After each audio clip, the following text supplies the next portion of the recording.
about can we expect radical change? What is the mind of these young generations now that are becoming the future leaders for us? And then I think we're overlooking a trend about what is what labeled this era as the knowledge age, actually. The very quick progress in IT and communication and social media and so on that makes knowledge transferable and available to a big portion of populations, even in our region.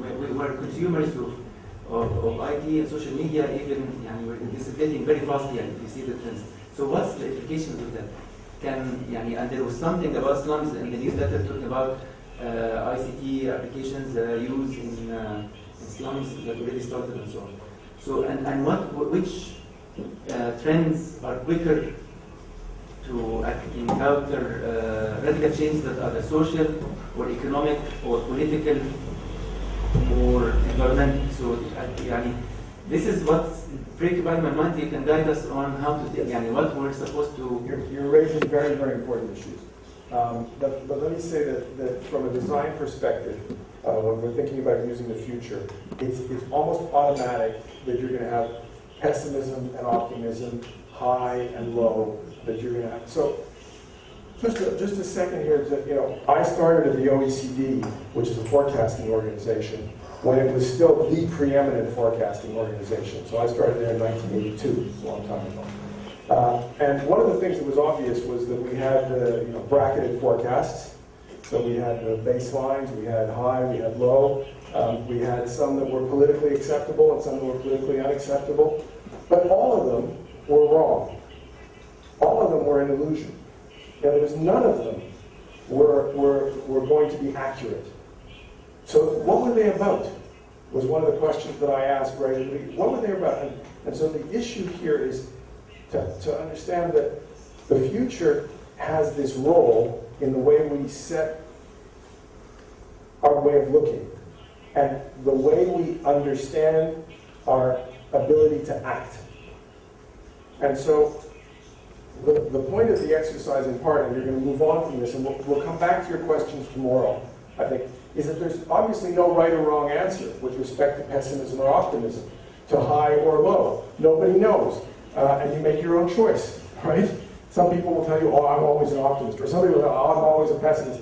But then again, you say, well, okay, fine. So what's that about? Well, for them, it's part of their psychological balance. It's a question of how you maintain your personal equilibrium. But it's not dissimilar when we want a politician who says to us, it's going to be a better future, or a politician in France who says, it's going to be a terrible future because. Be frightened, be scared. These are things that we use when the future is being instrumentalized to create our understanding of the present. And that's what part of the exercise today is about, is to make us understand that to be futures literate is to have a much clearer understanding of the decisions we're making on how to use the future. And that we can use the future in different ways in different contexts. Now, I'm not giving you a very technical introduction to futures literacy. There's quite a few of you in the room who've had the more technical introduction.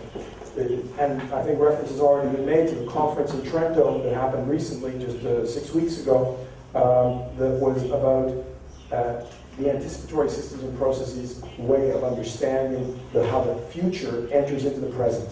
The future only exists in the present as anticipation, because it doesn't exist as an actual thing. So the anticipatory systems and processes approach is a very fundamental, theoretical entry point into the question of how we use the future.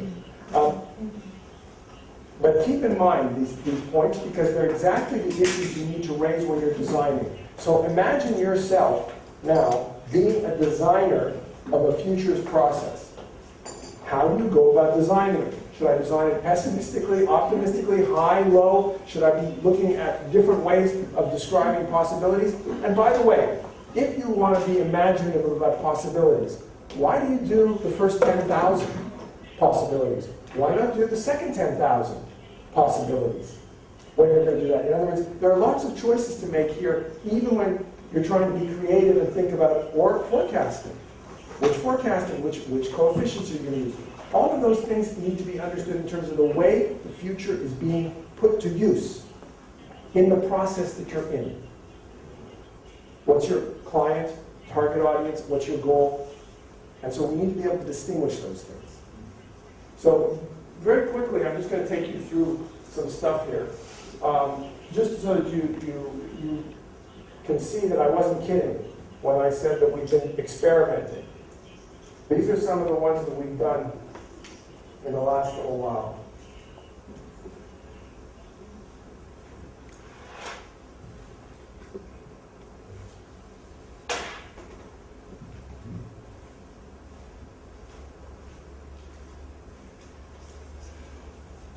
Okay, so those are that. And this is the book that's in process. There's a number of authors of chapters in this book.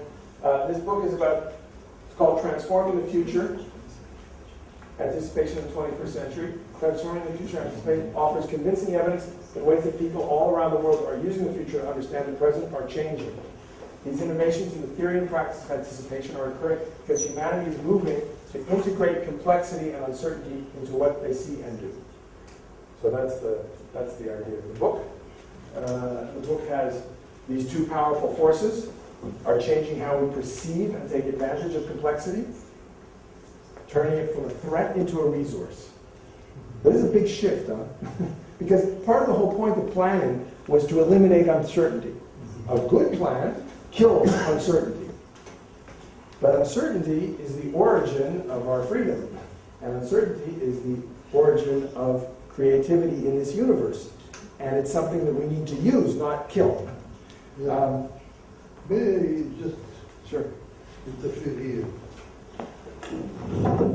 When you, like the climate change,